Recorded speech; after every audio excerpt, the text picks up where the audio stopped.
Yeah, yeah, go ahead. Brilliant, thank you. So yeah, first of all, obviously now you are literally like pretty much 7 days out tomorrow. Obviously from the return, you've been out of the ring for over a year now. Like when, Today, 7 days today. yeah. So when it gets to this point, fight week and early, what are the feeling? Is it nerves? Is it excitement? Like how are you feeling now? I mean, it's just like hurry up. That's how I feel now. It's just like I wish it was tomorrow. I wish it was now. You get to that point of training camp where you're feeling, tired and you've put a lot of work in. You busted yourself throughout training camp, and you know you just want it to be finished. And we're still got a week to go, so still a bit of time to wait. But all the hard work's been done, which is a good thing. Today was the last kind of hard big session I'd done, and I felt good. So yeah, it's good. Yeah, and obviously a big change that's been made is obviously training with Grant Smith now and Steel City Gym. Like, can you touch on maybe why that change and obviously what sort of things have been different in your time with them so far? I don't think it was a big change. It was just a kind of time to re map everything out and replan everything. And my last camp I was in Miami with Pedro Diaz. He was a fantastic coach, but just not enough time together, I suppose, before a fight. We had 6 weeks of actual preparation together, which wasn't enough in my eyes. But that's just the way things happen, and you make decisions and take opportunities when they come. And if you haven't bonded enough and had enough time with a coach, it's very hard to kind of click on when it comes to fighting, especially when you haven't done it before with that coach. So I've been over here in Sheffield since the end of September, start of October, training with Grant, working alongside him, listening to him, finding out how it works when we're in the ring together and stuff like that. And it's been great. It's a great gym. You know, Grant's probably not going to. He's not changing me as a coach, as a fighter. But what he is doing is tweaking the mistakes which I make, and that's something I was really happy with, and that was why my decision to go with him was the decision. Yeah, exactly. Now, obviously, like I said, it's over a year now. Why now for the return? What is the timing? Obviously, a year on from the Jordan Gill, obviously close to feet. Like, why now? I was debating whether or not to continue boxing. I've earned a lot of money in boxing. I've done really well in boxing. I've achieved an awful lot in my career, but I haven't reached the goal which I believe I still can reach, which is world champion. And I know this will be my last kind of run towards the world title. The next defeat I would call it a day, because it is very hard. When you're in there, boxing's no game. It's a sport where you're getting in there to put hands on another guy and hurt him. So yeah, listen, I think it was just time. I took time off and realized that the dream is still there. I'm still young enough to reach that goal. I don't want to leave it any longer. And I had a year off from boxing, complete year. And then when I get back into the gym, I found my love again. That was great. Yeah, and obviously you spoke about obviously considering maybe that retirement beforehand, and obviously now you are back for this last run. Obviously, you can't plan ahead with the fight in 7 days' time, but is there almost a roadmap in your mind of maybe how many fights to get to that World Championship and that shot again? How are you viewing this last run? Yeah, listen, there's a map. We've mapped things out and planned things out already. Um, so I'm looking forward to it, but my eyes are solely focused on one guy, which is Asif Khan, and he's a tough competitor. He's had 19 wins, I think five or three losses or five losses, one or two. He's been with like the Kanzu and stuff, so it's I would probably been forgiven if I came back against somebody with a losing record, but I've never been in the ring with someone with a losing record. I want someone to come and try to win. So yeah, I'm excited, mate. I think the map which you mapped out is good, but I can't take my eyes off what's ahead of me. Yeah, exactly. Now, can you kind of talk about your opponent in Khan? Like, what do you expect to show? Like I said, obviously he has a very good record for a comeback after a year out of the ring. Like, what are you expecting in 7 days' time? A game guy, I think, and he can come and take me out and kind of push off my back, I suppose. Mm. Um, he's quite cocky at times and stuff like that, and quite unorthodox and dangerous with his head. So I just got to be smart in there and get the job done. Yeah, definitely. Now, obviously, you have fought for top rank for a lot of your career now. Why Wasserman Boxing? Why the change? Obviously, it got recently announced. What is this change for? I just think it's the right move at this stage of my career. If you look at the likes of George Groves and stuff, he done on his third attempt, and he done it with the guys at the Solan brothers here at Wasserman, and I think it was just the right move for me. Something I'm really excited about, something I'm looking forward to, and the whole team and all. I'm friendly enough with him. I've known Colin this a long time, and we spoke in this. I think it was December, and ended up coming in agreement. So it was very good. I'm happy.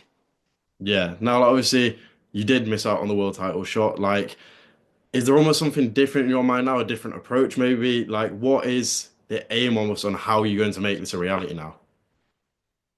Just the work I put in. I know I have the ability. I know I have all the skill, Mm. but I suppose I'm probably getting with no pressure now. I'd say a lot of people probably don't expect me to do anything, but that's a good thing. I've had the weight of a nation on me for a long time. I enjoy it, but this is probably going to be a bit different. I can go in there and just enjoy myself, and that's one thing I've probably approached through towards Spawn. It's just go and have fun, and I plan to do it in the fight. Just go and have fun. There's no pressure, no expectation. Just go and enjoy yourself. Yeah, definitely. And obviously, after the Olympics, and obviously there was a controversial decision there. In the interview, you said you felt like you was going home almost like a loser. Like for you, how hard was it, A, getting over that loss there? And then B, like, has that helped you now further on in your career, kind of making that comeback and knowing you can come back and obviously go on to make these bigger goals? Yeah, listen, that was my dream since I started boxing was to be Olympic champion. I was a favourite going into the damn games, and I believe I would have won them.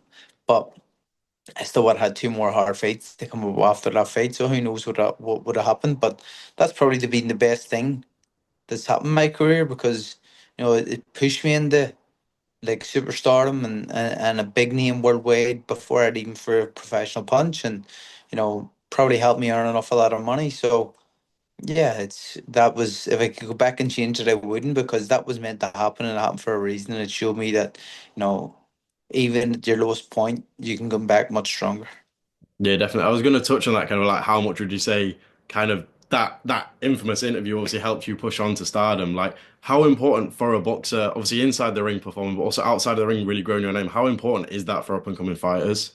In the world nowadays we live in, that's massive. That's probably as big as your performances. You know what I mean? So, like the world of social media and the generation of now are obviously addicted to this and they want things instantly. So if you can build yourself outside of the ring, my God, it'll help you so much in the ring because once you grow that fan base and you have people wanting to watch you from all around the world, you can start demanding more money, more different things, which is always good, especially for fighters because people look at boxing and think everybody in boxing is making loads of money, but there's people there who aren't making any money. And if I was to turn pro, like a lot of guys I see turning pro these days, I wouldn't even bother. There's much easier ways in life to earn money because if you're earning 2 grand here or losing money trying to having to pay for opponents and sell tickets, that would be a nightmare. So my credit goes to them, um, and my you know sympathy, I suppose, goes to them as well because that's a hard place to be, and you got to give them credit for actually going through that and trying to reach their goal and doing whatever it takes. It's a very tough game and a very hard game to make money. I know kids there who have been losing money in boxing, and that's terrible to see because every time you step into that ring, you put your life on the line, and that's no joke. You know what I mean? People think it's just a sport. It's not a sport. It's life and death in there for a lot of guys.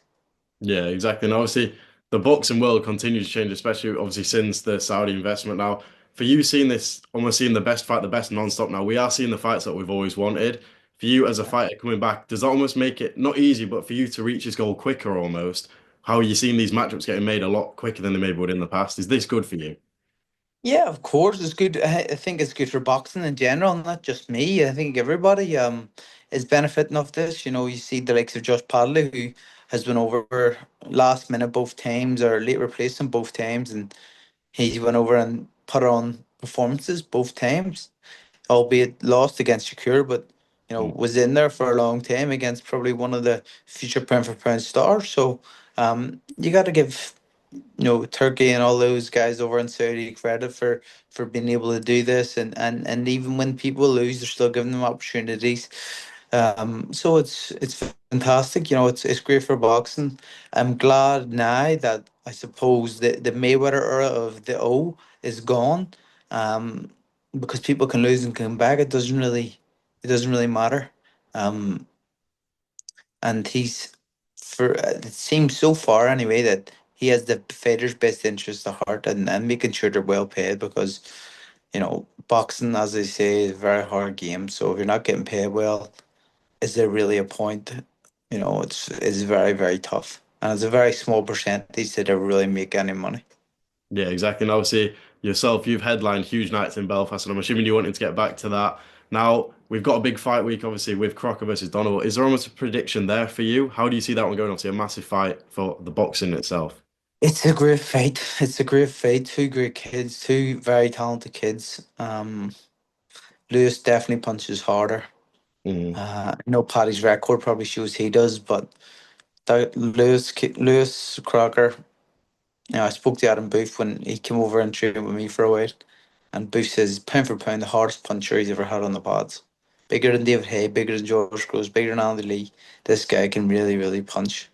But Paddy is also a very slick boxer and can punch with both hands as well. So it's an interesting fight, a great clash of styles. I believe Lewis gets him late. I think he breaks him down and stops him late. Okay. Now, obviously, like I wanted to speak, obviously, stablemate of yours, Dalton Smith, has recently been made mandatory for the WBC belt. Like, for you, how good is it seeing these people that you train? Obviously, Dalton, very similar to yourself, had that brilliant amateur background. Like, for you, how good is it to see this now really happening for him and another man seeing his dreams come true? It's brilliant. I be in the gym every day with Dalton, watch him spar, and I love watching him spar because he is so complete as a fighter. Obviously, little tweaks and little things he needs to work on, but he's a great guy outside of the gym, a great human being, a good person. So it makes it all the better when you see someone like that succeeding. He has his head screwed on, his feet in the ground, and whoever's in front of him, he's beaten, and that's all you can ask. And I watch him in the gym, and I be like, wow, he's good. He's a special fighter. Yeah, now last one. I just want to touch on like a man, when you think of Ireland, you probably think of Conor McGregor. Like you've walked out of him yourself, currently running for president. Like, what are your thoughts on that? I didn't know that. I don't keep up to date with any politics stuff. To be honest, news and controversial stuff, I just stay away from. I don't blame you, mate. Well, again, thank you for your time. I do really appreciate it. Cheers, mate. Thank you.